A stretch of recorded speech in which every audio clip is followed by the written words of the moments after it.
பிரெண்ட்வுட்ஸ் மக்களுக்கு வணக்கம். இது பைல்வான் டாக்ஸ். இந்த வாரம் சினிமாவில் நடந்த நிறைய சுவாரஸ்யமான விஷயங்கள், சினிமாவை பத்தின நிறைய விமர்சனங்கள் எல்லாத்தையும் இப்ப நாம கேட்டு தெரிஞ்சுக்க போறோம். வாங்க ஷோக்குள்ள போலாம். வணக்கம் சார்.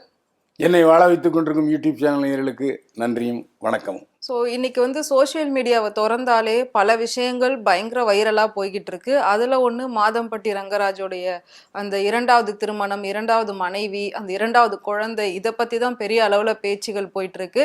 இப்போ இந்த பெண் தான் வேணும் அப்படின்னு சொல்லி கல்யாணம்லாம் பண்ணி அதோட ஃபோட்டோஸ் எல்லாம் வெளியில் இட்டு அவ்வளோ பிரபலமாக்குனாங்க.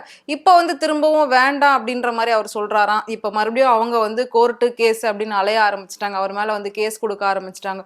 அவங்களோட அந்த வாழ்க்கை முறை எப்படி சார் போயிட்டு இருக்கு? அவர் இப்ப அந்த குழந்தை வேணும் ஏத்துக்கிறேன் அப்படின்னு சொல்றாரா, இல்ல ஏத்துக்க மாட்டேன் அப்படின்றாரா? மாதம்பட்டி ரங்கராஜை பொறுத்த வரைக்கும் உறுதியா இருக்காரு. அந்த குழந்தை வேண்டாம், ஜாய் பிரிசில்டா எனக்கு குழந்தை வாரிசு கொடுக்க கூடாது, மனைவியா இரு, ஆனா எந்த சூழ்நிலையும் நான் என் குழந்தைய ஏத்துக்க மாட்டேன், அது என்னுடைய குழந்தையே அல்ல அப்படின்னு திட்டவட்டமா மறுத்திருக்காரு. என்ன காரணம்னா, அவருடைய குடும்ப அஸ்திவாரம் தகர்ந்துருக்கக்கூடாது. ஏன்னா அவர் சுருதின்ட்டு அவருடைய மனைவி, 2 குழந்தைங்க, அந்த அம்மா ஆளுங்கட்சியில் பேச்சாளராக இருக்காங்க, வக்கீல். அப்போ அவங்க சட்ட நுணுக்கங்கள் தெரியும். முதல் மனைவி தான் எல்லாம், 2வது மனைவிக்கு உரிமையே கிடையாது. சிலர் 2வது திருமணம் செய்துக்கிறாங்க முதல் மனைவியோட ஒப்புதலோட. அவங்க சொந்தமாக சம்பாதிக்கிற விஷயத்த 2வது மனைவிக்கு கொஞ்சம் கொடுக்குறாங்க, அது தப்பு இல்லை. ஆனால் இவர் அதை மறுத்துட்டார். என்னுடைய குழந்தைக்கு அப்பான்னு சொல்லி பள்ளிக்கூடத்தில் சேர்த்து அவர் தான் ஃபீஸ் கட்டிகிட்டு இருக்காரு. இன்னும் திருவான்மியூரில் வசிக்கிற ஜாய் பிரிசில்லா சொல்கிறாங்க. பிரிசில்லாவுடைய திருவான்மியூர் பங்களாவுக்கும் அவர் தான் வாடகை கொடுக்குறாரு அப்படின்னு சொல்லியிருக்காங்க. ஆனால் இந்த பிரிசில்லா இதுக்கு முன்னால் ஒரு 3 சினிமா பிரபலங்களோட நெருங்கிய தொடர்பில் இருந்திருக்காரு. ஓ, இப்போ ரீசெண்டாக ஜிவி பிரகாஷ் கூட இருக்கிற மாதிரியான ஃபோட்டோஸ் கூட வந்தது சார். அதாவது ஜிவி பிரகாஷ் அவருடைய அந்த பிரிசில்டாவுடைய ரெடிமேடு ஷாப்பு பெசன்டரில் இருக்கு, அது திறந்து வச்சிருக்காரு. ஓ, ஆனால் ஜிவி பிரகாஷ் அவருடைய மனைவியோட முதல்ல போயிருக்காரு, அப்புறம் 2வது மனைவியை விட்டுட்டு தனியாக போயிருக்காரு. ஆனால் ஜிவி பிரகாஷ்குமார்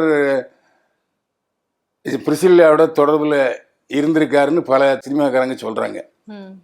ஏன்னா ஜாய் பிரிசில்லா அந்த மாதிரி ஒரு காஸ்டியூம் டிசைனர் அப்படின்னு ஒரு பொறுப்பில் இருக்காங்க.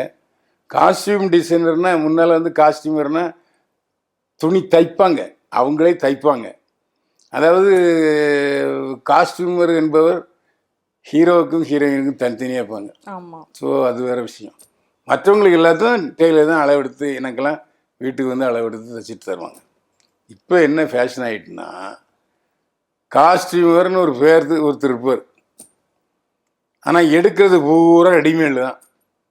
அந்த ஒரு கேரக்டருக்கு அந்த மாதிரி காஸ்டியூம் டிசைனர் தான் இந்த காஸ்டியூம் உங்களுக்கு பொருத்தம் சொல்லி ரெடிமேடில் எடுத்து வந்துடுவார்.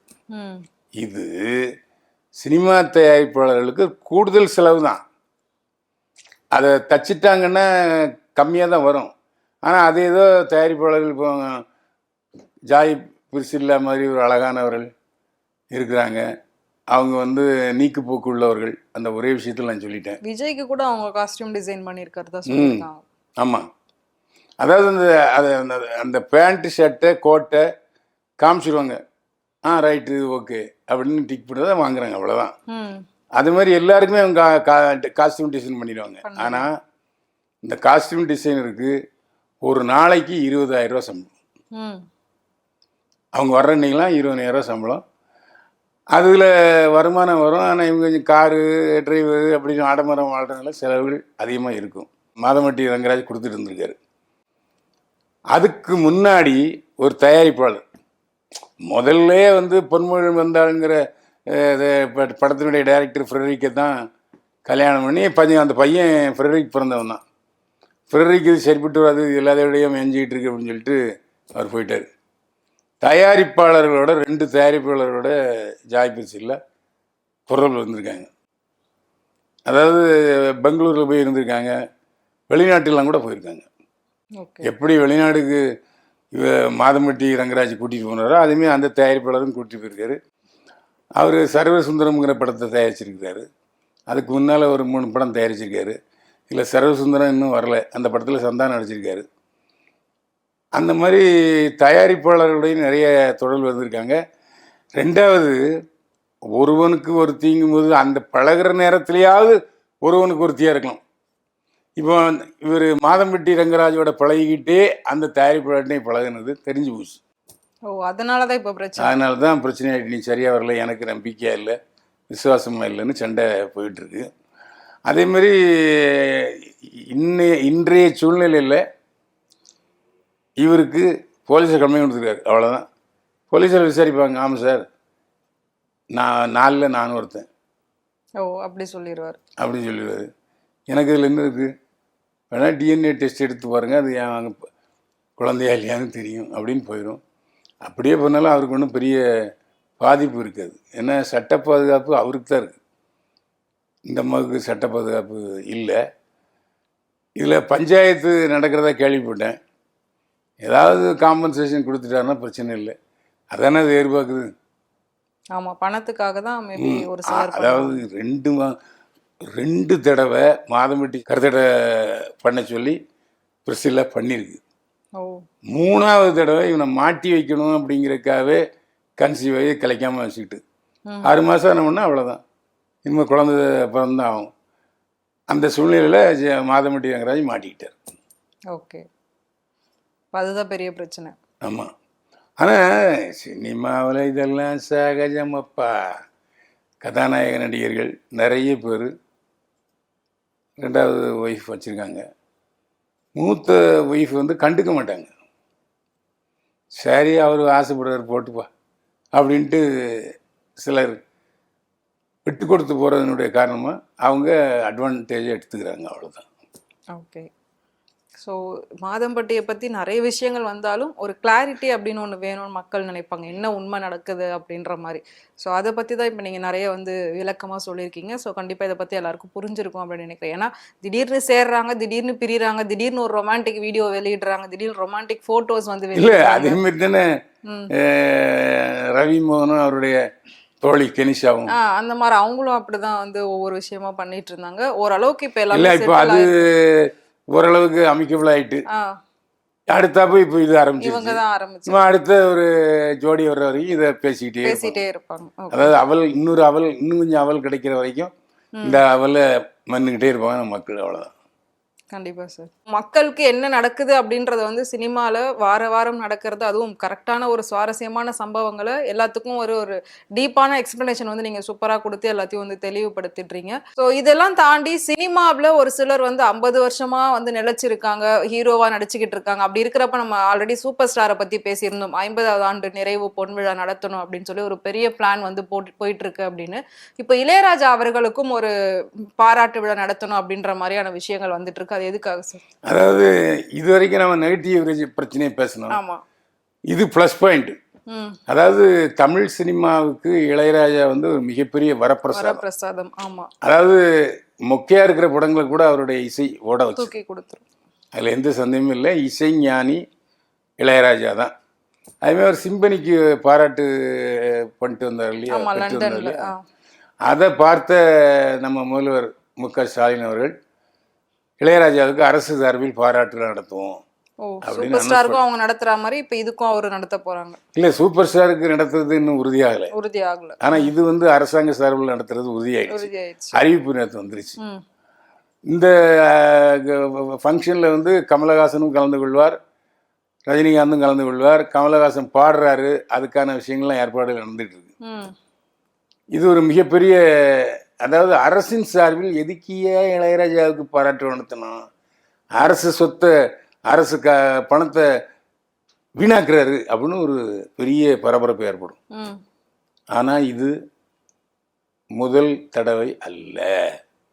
புரட்சித் தலைவர் எம்ஜிஆர் இருக்கும்போது பாரதி ராஜாவுக்கு அலைகள் ஓய்வுதலை படத்துக்கு பாராட்டு விழா நடத்தினார். ஆனால் அதை அவர் அதிமுக சார்பில் நடத்தினார். அதுக்கப்புறம் முதலமைச்சர் ஜெயலலிதா நடிகர் சிவாஜி கணேசனுக்கு அரசு சார்பில் பாராட்டு நடத்தியிருக்காங்க. ஸோ முதலமைச்சர் எம்ஜிஆரும் முதலமைச்சர் ஜெயலலிதாவும் சினிமா பிரபலங்களுக்கு பாராட்டு நடத்தியிருக்காங்க. அந்த அடிப்படையில் அவர் அவங்க போட்ட ராஜவீதியில் அடுத்தாப்போ இப்போ இளையராஜாவுக்கு பாராட்டுல நடத்துகிறாரு தமிழக சார்பில் நம்முடைய முதலமைச்சர் மாண்புமிகு மு க ஸ்டாலின் அவர்கள். இது பாராட்டப்பட வேண்டிய விஷயம். இப்போ இசைஞானி இளையராஜா பாரதிய ஜனதா கட்சியை சேர்ந்தவர், ஆமா, எம்பி வேறு. அப்போது இந்த விழாவுக்கு நிச்சயமாக பிரதமர் மோடியை கூப்பிட்டாங்கன்னா வந்துடுவார். வேற எந்த வேலை இருந்தாலும் ஒத்தி வச்சுட்டு வந்துடுவார். அந்த சமயத்தில் பிரதமர் மோடியும் முதல்வர் மு க ஸ்டாலின் சந்திக்கிறதுக்கு வாய்ப்பு இருக்கு. அது மிகப்பெரிய செய்தியாக வரும். அதனால் அந்த விழா வந்து தமிழக மக்கள் அனைவருக்குமே ஒரு இன்பத்தை கொடுக்குற விழா. அதனால் மாண்புமிகு முதலமைச்சர் மு க ஸ்டாலின் அவர்களை பாராட்டியே தீரணும். அது வேற வழியே கிடையாது. ஓகே, இதுல அரசியல் உள்நோக்கம் ஏதாவது இருக்குமா சார்? இல்ல அரசியல் உள்நோக்கம் ஒன்றும் கிடையாது. அதாவது மாற்றுக் கட்சியை சேர்ந்த ஒரு திரைப்பிரபலம் எம்பி, அவர் வேற கட்சியை சேர்ந்தவர், இன்னொரு கட்சி ஆளுங்கட்சியாக இருக்கிற திமுக நடத்துன்னு சொன்னால் அது வந்து பரந்த மனப்பான்மைக்கு அடையாளம். அதாவது கட்சி சார்பில்லாமல் நாங்கள் செயல்படுகிறோம், நாங்கள் பாரதிய ஜனதா எம்பிக்கும் பாராட்டு நடத்துவோம் அப்படிங்கிறது பெரிய விஷயம். அந்த விஷயத்தில் முதல்வர் மு க ஸ்டாலின் அவர்களுடைய புகழ் மேலும் உயரும், அதில் எந்த சந்தேகமே இல்லை. நம்ம எப்பவுமே சினிமால என்னென்ன நடக்குது அப்படின்றத அந்த ஒரு வார சம்பவங்களையும் சுவாரஸ்யமான நிகழ்வுகளையும் நம்ம நிறைய பேசிக்கிட்டு இருக்கோம். ஒவ்வொரு டைமும் பார்க்குறப்போ ஒன்னொன்று வித்தியாசமாக தான் நடக்குதே தவிர இதுதானே போன வாரம் நம்ம பேசணும் அந்த மாதிரி எதுவுமே வர்றது கிடையாது. ஸோ நாளுக்கு நாள் படம் வர்றதுக்கான வாய்ப்புகள் அதிகமாக இருந்துக்கிட்டே இருக்கு. அப்படி பார்க்குறப்போ கூலி படத்தை பற்றி இன்னைக்கு வரைக்கும் பேச்சு ஓடிக்கிட்டே இருக்கு, இவ்வளோ வசூலாச்சு அவ்வளோ வசூலாச்சு அப்படின்ற மாதிரி. இருந்தாலும் அதில் நிறைய பிரச்சனைகள் இருக்கிற மாதிரி இப்போ வெளியே வந்துகிட்டு இருக்கு. அது என்ன சார் பிரச்சனை கூலி படத்தில்? அதாவது எம்ஜிஆர் வந்து சண்டை காட்சியில் டூப் போடுவார். ஆமா. ஆனா அந்த டூப் போடுற காட்சி எடுக்கும்போது வெளியாள் யாரும் அங்கே இருக்க மாட்டாங்க. உதாரணமா சொல்ல போனா ஒரு படத்தினுடைய சண்டை காட்சி மகாபலிபுரத்தில் படமாக்குறதா பிளான் பண்ணிட்டாங்க. அது எம்ஜிஆர் ரெட்டை வடத்தில் நடிக்கிற ஃபைட்டு. அந்த ஃபைட்டில் வந்து எம்ஜிஆர் காரு வருது, எம்ஜிஆர் பார்க்குறாரு, இவர் போட்ட காஸ்டியூமே அவன் போட்டிருக்கான், டூப் அங்கே இருக்கான். உடனே அப்படியே காரை கண்ணாடி மேலே ஏற்றி வீட்டுக்கு விட்டார். என்னன்னு விசாரிச்சா, ஏன் எதிரில் என் டூப் இருந்தான்னா அப்போ என்னை எமையா என் படத்தை இப்போ சண்டை காட்சியை ரசிப்பான், அப்படி மறைச்சி வாழ்ந்தார். அந்த மாதிரி இப்போ ரஜினிகாந்துக்கு காலு மேலே தூக்க முடியாது, கையை இப்படிலாம் பண்ண முடியாது. அதெல்லாம் சில இதில் பண்ணுறாங்க ஏஐயில், ஆனால் அதை வெளியே சொல்ல மாட்டாங்க. முதல் தடவையாக கூலி படத்தினுடைய இயக்குனர் லோகேஷ் கனகராஜ் என்ன சொல்லிட்டாருன்னா, ரஜினிகாந்துடைய குரல் நாங்கள் ஏஐயில் தான் எடுத்திருக்கோம், இதை சொல்கிறதுக்கு நான் வைக்கப்படலன்ட்டு ஒரு பெரிய குண்டை தூக்கி போட்டார். இது ரஜினியை அப்செட் ஆகிட்டார்.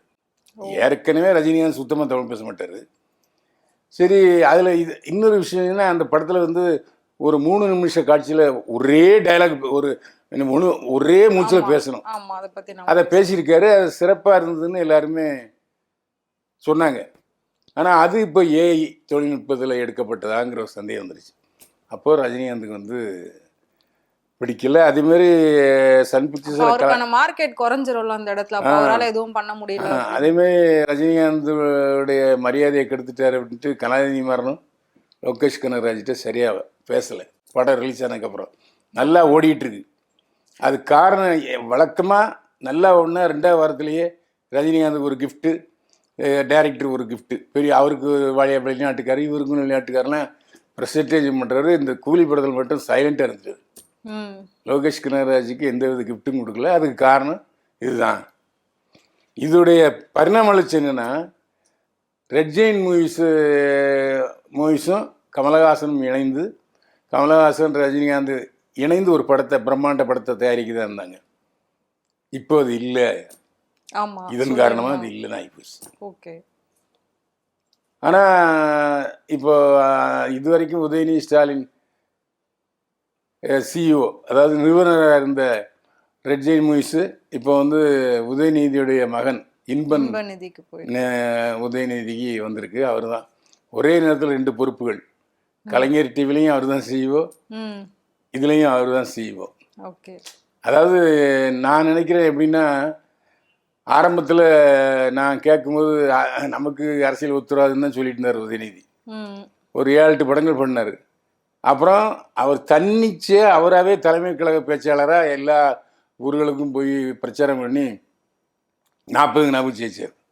அதுக்கப்புறம் தான் அவர் வந்து அரசியலுக்கு வந்தார். அதேமாரி இவரும் வந்து முதல்ல இந்த சிஇஓ இருந்து இப்போ இன்பன் உதயநிதி வந்து ஒரு படத்தில் நடிக்கிறதா இருக்குது. ஒரு நல்ல படத்தில் அவருக்கு என்ன வருமோ அதை வச்சு ஒரு நல்ல படத்தில், ஏன்னா எப்படியும் அந்த படத்தை ஓட்டிடுவாங்க. அதனால் அவரை கதாநாயகனும் ஆக்குறதுக்கு முயற்சி நடக்குது. எப்படி மூக்க அழகிரி வந்து திரைத்துறையிலையோ நாடகத்துறையிலையோ வரல அவர். ஆனால் நம்முடைய முதலமைச்சர் மு க ஸ்டாலின் அவர்கள் யாருக்குமே 3 படத்தில் நடித்தார், நாடகத்தில் நடித்தார். ஆமாம். ஸோ அவரும் சினிமாவில் இருந்து தான் அரசியலுக்கு வந்தார். மகன் உதயநிதி ஸ்டாலின் துணை முதல்வரும் சினிமாவில் இருந்து அரசியலுக்கு வந்தார். இப்போ பேரன், அதாவது உதயநிதியுடைய மகன் இன்பாவும் அதே மாதிரி சினிமாவில் நல்லா பேர் எடுத்துட்டு கதாநாயகனை ஒரு 4-5 படம் நடித்த பிறகு அவரும் அரசியலுக்கு வர்றதுக்கு வாய்ப்பு இருக்குன்னு எல்லாரும் பேசிக்கிறாங்க. அது உண்மையாகலாம். ஓகே. ஸோ கூலி படத்துல இப்போ இவ்வளோ விஷயங்கள் வந்து வெளியே வந்துகிட்டு இருக்கு. மதராசி படம் சிவகார்த்திகேயன், அதுவும் ரொம்ப நாளுக்கு அப்புறம் ரிலீஸ் ஆக போகுது. சிவகார்த்திகேயனை பத்தி சொல்லணும் அப்படின்னா, போன வருஷம் அமரன் பெரிய அளவுல ஹிட் அடிச்சது, 300 கோடி வசூல் பண்ணுச்சு. பட் இந்த வருஷம் வந்து மதராசி படம் அந்த அளவுக்கு ப்ரீ புக்கிங்கே வந்து இல்லை, ரொம்ப டல் அடிக்குது அப்படின்னு சொல்றாங்களா, அது உண்மையா? அது காரணம் என்னன்னா, மதராசிக்கு விளம்பரங்கள் ஒன்றும் இல்லை, ப்ரீ ஆட்ஸ் இல்லையா.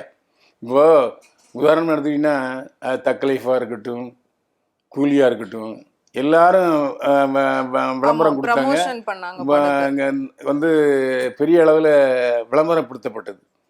இந்த படத்தை ஏஆர் முருகதாஸ் என்ன சொல்லிட்டாரு, இந்த படத்தை ரொம்ப நம்ம ஹைப் பண்ணோம்னாக்கா எல்லாரும் பெரிய எதிர்பார்ப்போடு உள்ளே வருவாங்க, அப்போ ஏமாற்றம் அடையக்கூடாது, அதனால் கொஞ்சம் நம்ம மெதுவாக சைலண்ட்டாக இருக்கணும். இப்போ எப்படின்னா, ஒரு 3 நாள் ரிசர்வேஷன் ஃபுல் ஆனாலும் படம் நல்லா இருந்தான்னு தான் 4 நாள் வருவான். ஆமாம்.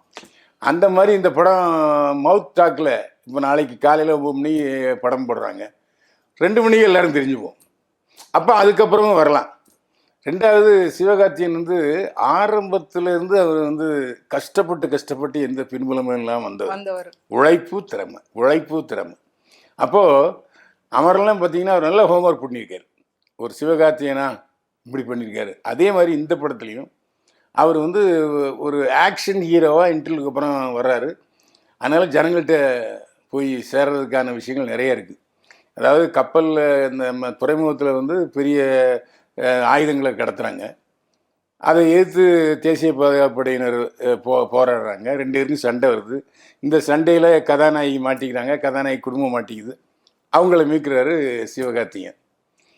இதில் முக்கியமான விஷயம், எப்படி துப்பாக்கி படத்தில் துப்பாக்கியை கொடுத்தாரோ விஜய்கிட்ட, அதுமாதிரி இதுவும் துப்பாக்கியை பற்றிய படம் தான்.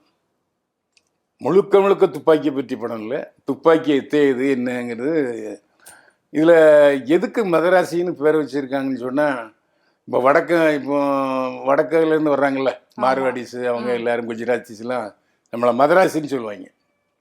சென்னைன்னு அவங்களுக்கு தெரியாது, தமிழ்னு சொல்ல மாட்டான், மதராசின்னு சொல்லுவாங்க. அந்த அடிப்படையில் இதில் மதராசி இல்லை வடக்கன்ஸுக்கும் நமக்கும் நடக்கிற ஒரு சின்ன பிரச்சனையை நைஸாக தூவி விட்டுருக்காரு ஏஆர் முருகதாஸ். இந்த பிரச்சனை பெரிதாகலாம், ஸோ இதை நாங்கள் வந்து ஒரு அவேர்னஸாக சொல்லியிருக்கோம் அப்படின்னு சொல்லியிருக்காரு.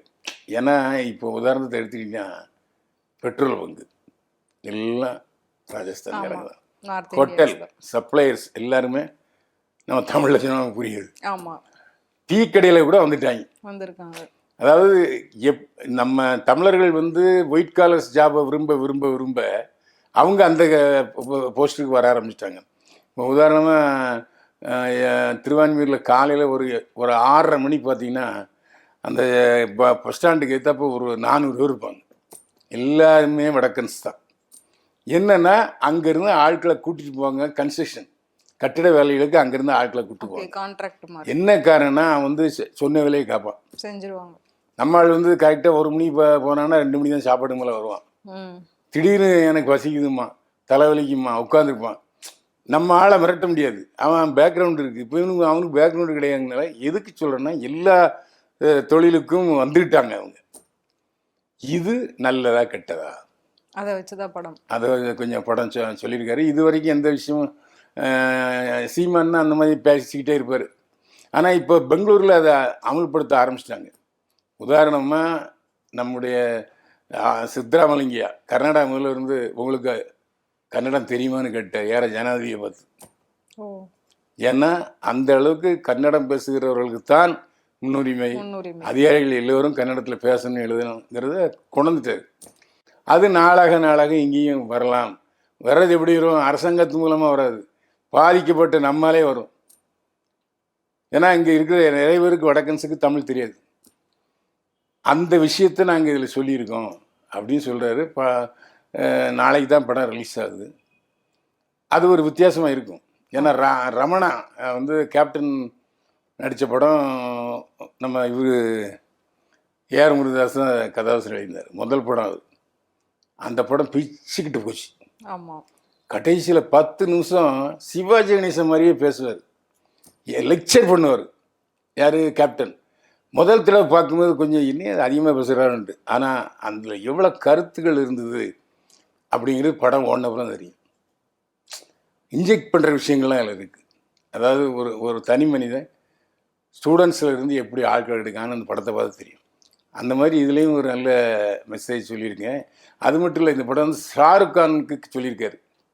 ஷாருக் கான் சரி செய்வோன்னு சொல்லியிருக்காரு. அவர் கொஞ்ச நாள் லேட் பண்ண உடனே சிவகார்த்திகேயன் ஏஆர் முருகதாஸ் மேலே இருந்த மோகத்தில் நம்ம படம் அந்த படத்தை பண்ணணும்னு சொல்லி கொஞ்சம் மாடிஃபை பண்ணி சிவகார்த்திகேயனுக்கு ஏற்ற மாதிரி மாற்றி மதராசி எடுத்திருக்காரு. நல்ல படம் ஓடுறதுக்கு வாய்ப்பு நிறைய இருக்குது. ஸோ இப்போ நம்ம வந்து மதராசி பற்றி பேசணும். இதில் இன்னொன்று என்ன அப்படின்னா, இப்போலாம் ஒரு படம் வரும்போது அதை வச்சு பார்த்து தான் அடுத்த படத்தை எப்போ ரிலீஸ் பண்ணுறதுன்ற ஒரு பிளான் பண்ணுவாங்க. ஆனால் இப்போலாம் வந்து எனக்கு தெரிஞ்சு கிட்டத்தட்ட மே மாதத்துலேருந்தே ஒரு நாளில் 3 படம் ரிலீஸ் ஆகுறது, ஒரே மாதத்தில் பல படங்கள் ரிலீஸ் ஆகுறது, அதுவும் போட்டியோடு ரிலீஸ் ஆகும். இப்போ கூலி ரிலீஸ் ஆகும்போது வார் 2 ரிலீஸ் ஆச்சு, ரெண்டும் ஒன்றா போட்டி போட்டுட்டு வந்தது. அதே மாதிரி இப்போ மதராசியும் பாலா நடிச்சிருக்கக்கூடிய காந்தி கண்ணாடி படமும் ஒன்றா ரிலீஸ் ஆகுது. நிறைய பேர் சொல்கிறது என்னென்னா பாலாக்கு ஆதரவு கொடுக்கணும் அப்படின்னு வந்து சொல்கிறாங்க. இதனாலதான் இப்ப மதராசி டல் அடிக்குது அப்படின்னு சொல்றாங்க. அது உண்மையா? காந்தி கண்ணாடியை பத்தி சொல்லுங்க சார். அதாவது கேபிஒய் பாலானா ஒண்ணு இந்த நல்ல கொடையாளி, சம்பாதிச்ச புறம் இழந்து கொடுக்குறாரு. அது அவருடைய தனிப்பட்ட ஒழுக்கம். இன்னொன்று என்னன்னா, அது எல்லா நிகழ்ச்சியும் பூந்து காமெடி பண்ணுவார்.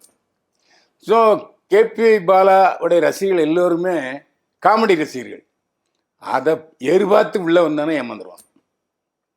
கேபியுடைய கிண்டல்கள், அந்த இலக்காரமாக பேசுறது, அதெல்லாம் எங்களுக்கு கிடையாது. அது மட்டும் இல்லை, கேபி போல இதில் கதாநாயகன் கூட சொல்ல முடியாது. அவர் துணை கதாநாயகன். ஏன்னா கதாநாயகன் வந்து டைரக்டர் பாலாஜி சக்திவேல் தான், கதாநாயகி அர்ச்சனா தான். அர்ச்சனா ஏற்கனவே தேசிய விருது வாங்கியிருக்கு. நடிப்பில் வேற ரேஞ்சுக்கு போயிருக்கு அர்ச்சனா.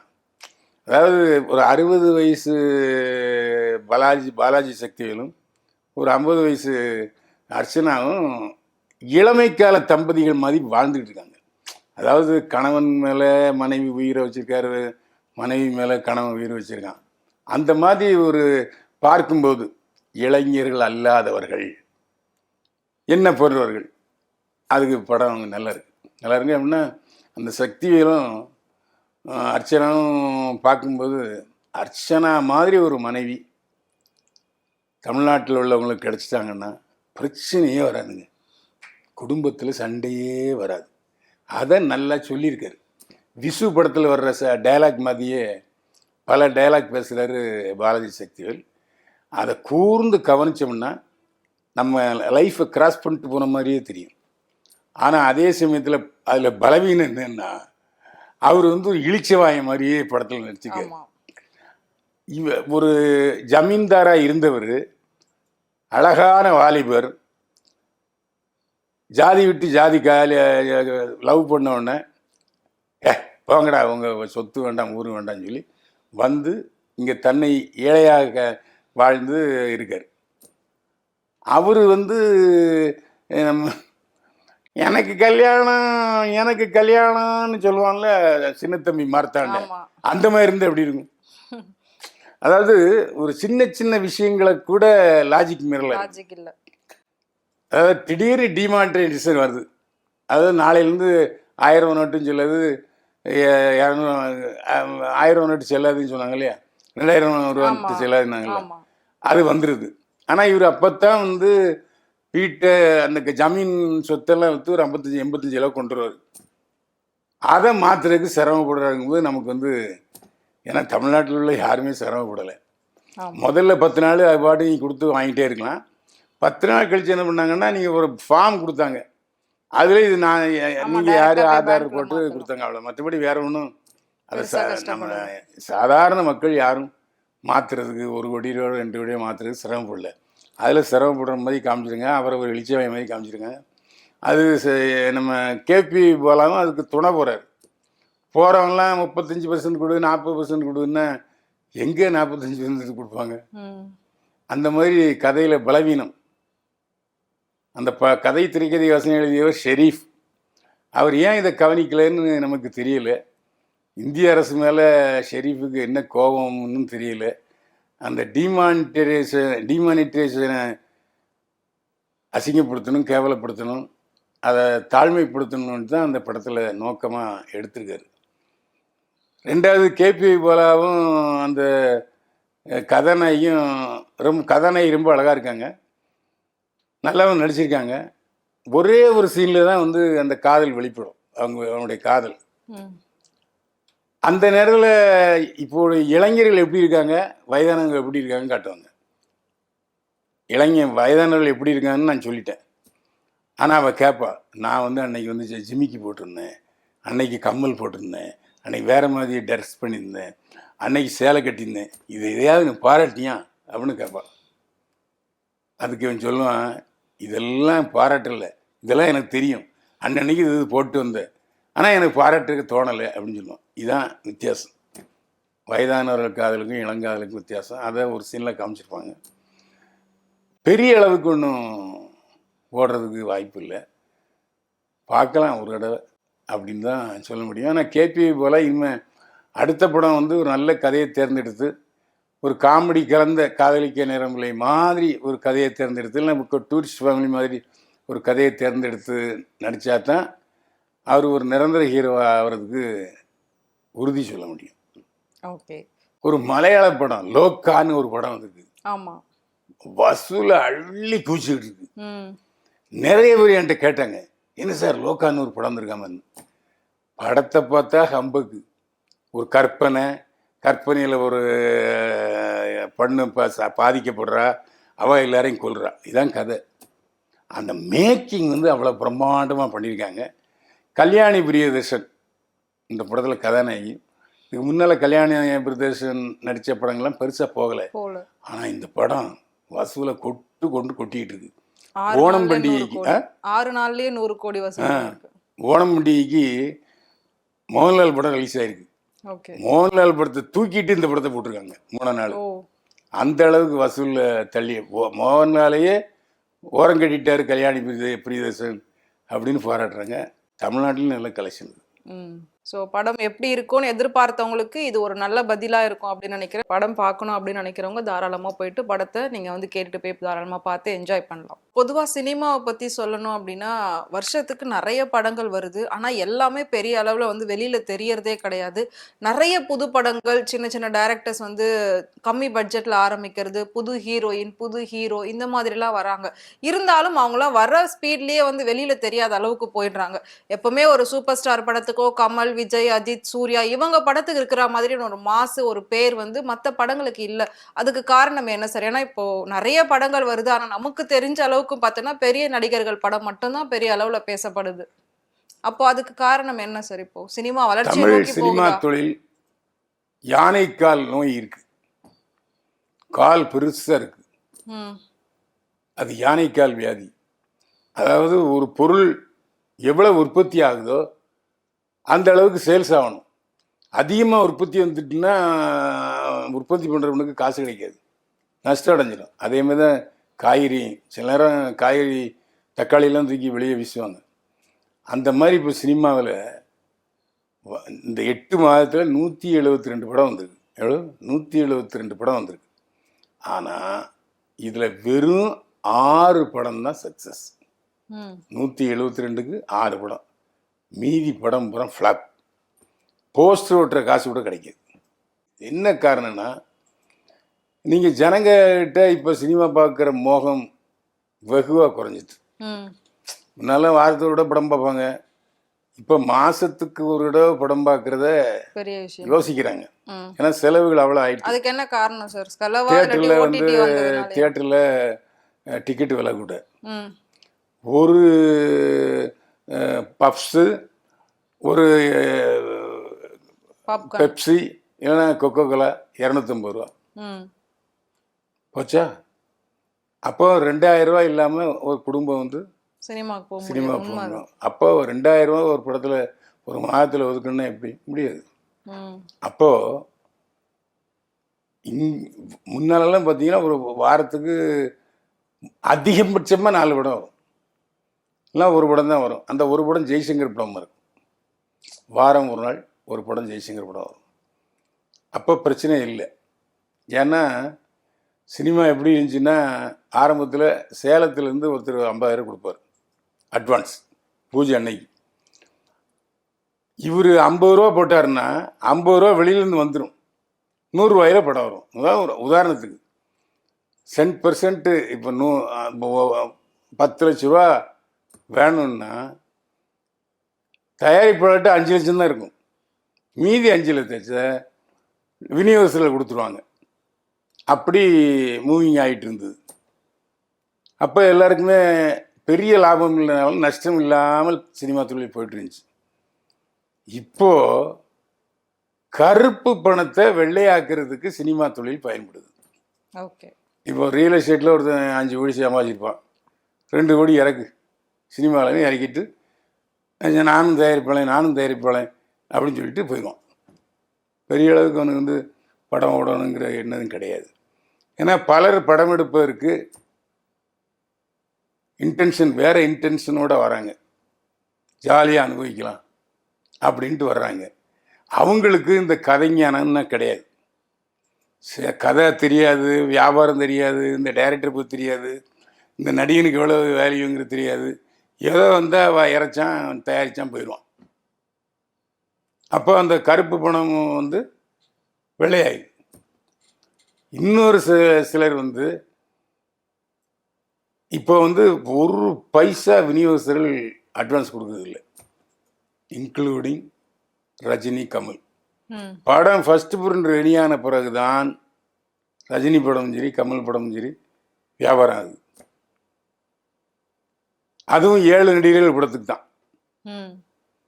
மீதி படம்லாம் படம் எடுக்காங்களா, அதுக்கு காசு செலவாகுதா? தியேட்டருக்கு ரெண்ட்டு கொடுத்து படத்தை ரிலீஸ் பண்ணணும். அப்போ ஒரு ஷோவுக்கு இவ்வளவுன்னு கொடுப்பான். ஒரு ஷோவிலே 10 பேர் தான் உட்காந்துருப்பான் முத நாள். எப்படி கட்டுப்படி ஆகும்? சினிமா என்பது ஏன் எடுக்கிறான், எதுக்கு எடுக்கிறான் அப்படிங்கிறது தெரியாமையே நிறைய பேர் வந்து குழப்பிட்டாங்க. அதாவது பொன்முட்டையிடுற வார்த்தை கொன்று விட்டாங்க பல தயாரிப்பாளர்கள்.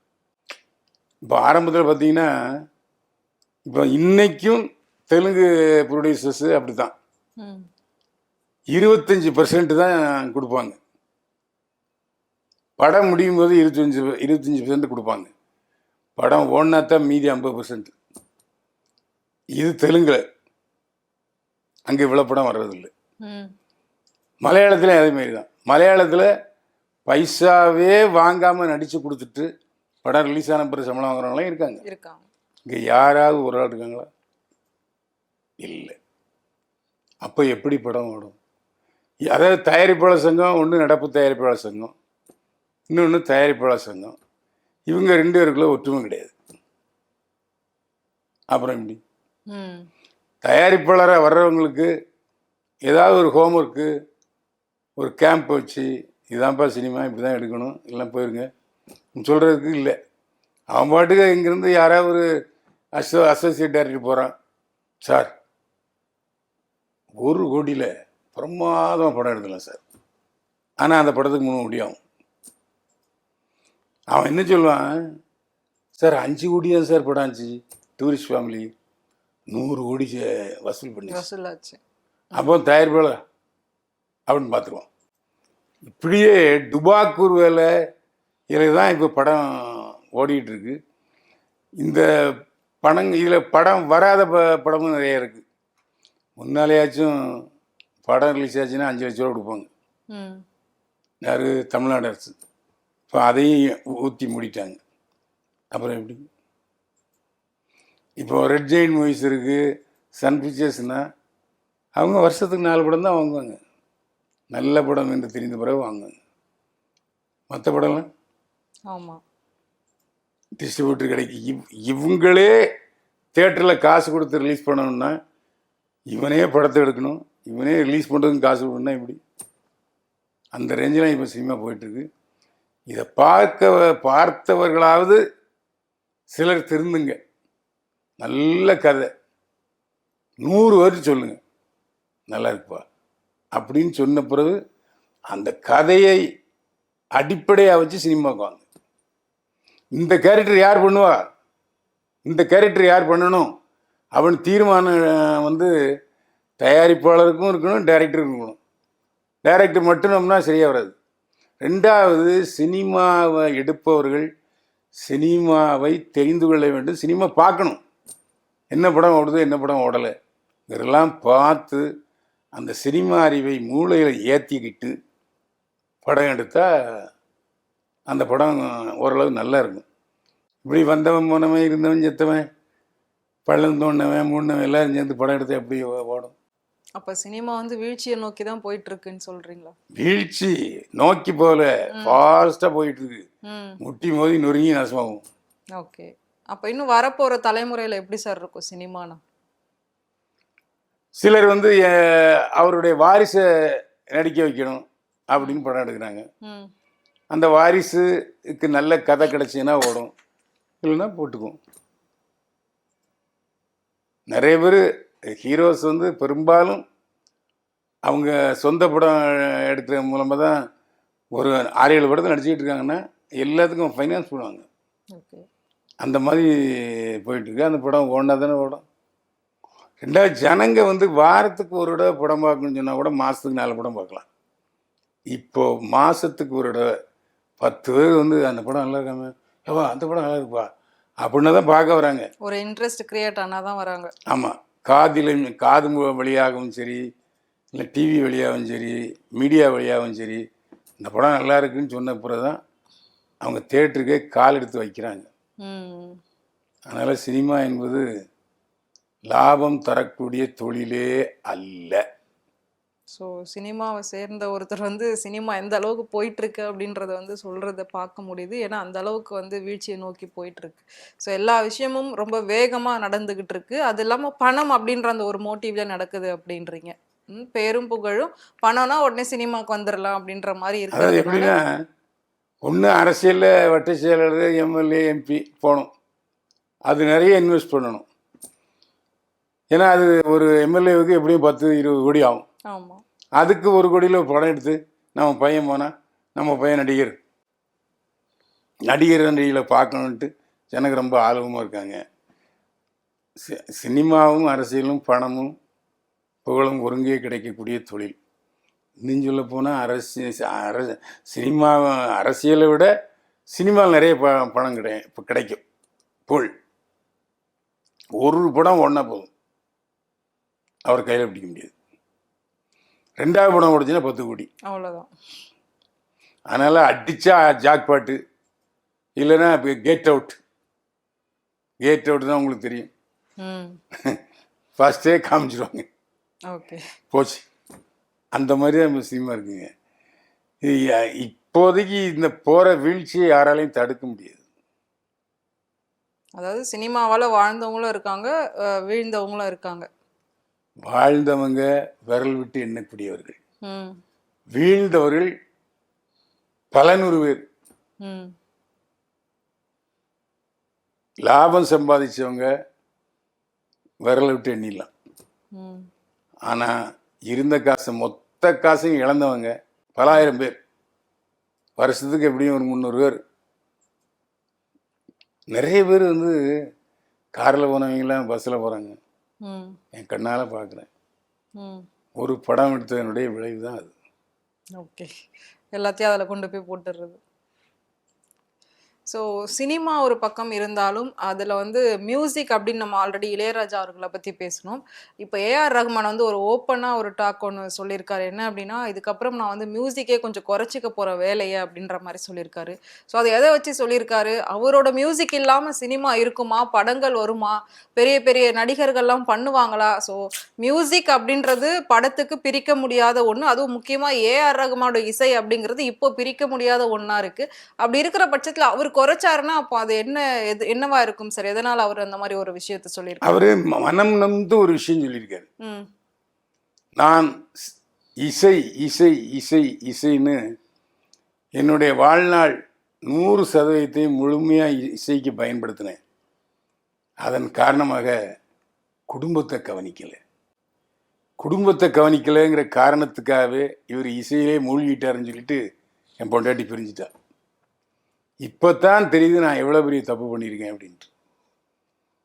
என்னதான் பணம் தொழில்னு இருந்தாலும் குடும்பத்துக்குன்னு ஒரு நேரத்தை ஒதுக்கணும். இப்போ தான் அந்த புத்தி எனக்கு வந்திருக்கு. இனிமே என்னுடைய இசையமைப்பு நேரத்தை குறைத்து கொண்டு குடும்ப நலனுக்காக குடும்பத்தினர் நலனுக்காக செலவிடுவேன்னு சொல்லியிருக்காரு ஏஆர் ரஹ்மான். இதை ஏஆர் ரஹ்மான் இப்போ சொல்கிறாரு. ஒரு 20 வருஷத்துக்கு முன்னாடியே பத்திரிகையாளரிடம் பேசும்போது என் பையன் என்ன படிக்கிறான், என் பொண்ணு என்ன படிக்கிறா எனக்கு தெரியவே தெரியாது. காலையில் போனால் நைட்டு தான் வந்து படுக்கிறேன். மறுபடியும் காலையில் எழுந்து போகிறேன். பசங்க நான் தூங்கும்போது அவங்க முழிச்சிருப்பாங்க, அவங்க முழிச்சிருக்கும்போது நான் தூங்குவேன். அதாவது நான் ஷூட்டிங் போகிற நேரத்தில் அவங்க ஸ்கூலுக்கு போயிருப்பாங்க, நான் வந்து படுக்கிற நேரத்தில் அவங்க படுத்திருப்பாங்க. என்னுடைய பசங்களே நான் நேரடியாக பார்க்கல. அந்த அளவுக்கு நான் சினிமாவில் நடிச்சிருக்கேன். இப்போ நினச்சா கஷ்டமாக இருக்குன்னு சிவாஜி கணேசனே, நடிகர்களும் சிவாஜி கணேசனே சொல்லியிருக்காரு. ஸோ அவருக்கு அதை விவாகரத்து ஆனதுக்கு காரணம் இதுவும் ஒன்று அப்படின்னு ஆமாம், சொல்றாரு. அதாவது நான் குடும்பத்தை கவனிக்கவில்லை, அதனால தான் என்னை விட்டு என் மனைவி பிரிந்திருக்கிறார்னு சொல்கிறார். ஓகே. ஸோ அதை இப்போ இனிமே குடும்பத்துக்காக நேரம் செலவிடுவேன்னு சொல்கிறாரு. மீண்டும் மனைவியுடன் சேர்றதுக்கு வாய்ப்பு இருக்கு. ஆமாம். ஓகே. அப்போ அவரை பற்றின்னு வந்த அந்த வதந்திலாம் பொய்யா? சரி, அவர் இன்னொரு பாடகியோட தொடர்பில் இருக்கிறதுனால விவாகரத்து? இல்லை அதெல்லாம் பொய். அதெல்லாம் அதாவது இவங்களுக்கு டிவோர்ஸ் அனௌன்ஸ் பண்ணும்போது தான் அவர் கூட இருக்கக்கூடிய இன்னொரு பெண்ணும் வந்து டிவோர்ஸ்ன்னு சொல்லி அனௌன்ஸ் பண்ணாங்க. அது ஒரு பெரிய கான்ட்ரவர்சியா போய். இல்லை, அது கோயின்சைடுன்னு சொன்ன அந்த பொண்ணை சொல்லிச்சு. எனக்கும் அவருக்கும் சம்மந்தமே இல்லைங்க, நான் 2 பேரும் ஒரே நேரத்தில் முடிவு எடுத்தோம் தவிர எனக்கு அவருக்கு சம்மந்தமே இல்லைன்னு சொல்லுவாங்க. அதாவது பாடகைகள் இசையமைப்பாளரிடம் நயந்து போவதை வாடிக்கையாக கொண்டிருக்கிறார்கள். புரியுதா? இப்போ எம்எஸ் விஸ்வநாதன் எல்லாரீஸ்வரி அதே மாதிரி தான். எல்லாரீஸ்வரிட்ட ஒரு முறை கேட்கும்போது நான் இசையை திருமணம் செய்து கொண்டேன் என்று சொல்லிவிட்டார். அது வந்து இப்போ கொத்தனார் இருக்காரு, சித்தாளு பொண்ணுகள் கூட உறவு இருக்கும். அது மனைவியாகவும் இருக்கலாம், வேற மாதிரியும் இருக்கலாம். அதெல்லாம் இயல்பு. ஏன்னா 2 பேர் இசைந்து அந்த பாடி டிமாண்டை அனுபவிக்கிறாங்க. அது தப்புன்னு சொல்ல முடியாதுல்ல. அதனால் இசையமைப்பாளர் ஏஆர் ரஹ்மான் விவகாரத்துக்கு மற்ற பாடகையுடன் தொடர்புங்கிறத அந்த அம்மாவே ஒத்துக்கலை. எங்கள் வீட்டுக்காரர் மாதிரி சிறந்த வீட்டுக்காரர் நான் பார்த்ததே இல்லை. ஆனால் இப்போ நான் கொஞ்சம் நோய்வாய்ப்பட்டிருக்கேன், எனக்கு கொஞ்சம் தனிமை தேவைப்படுதுன்னு தான் சொல்லியிருக்காங்களே தவிர ஏஆர் ரஹ்மானை பற்றி ஒரு வார்த்தை கூட தப்பாக பேசலை அவங்களுடைய மனைவி. ஓகே.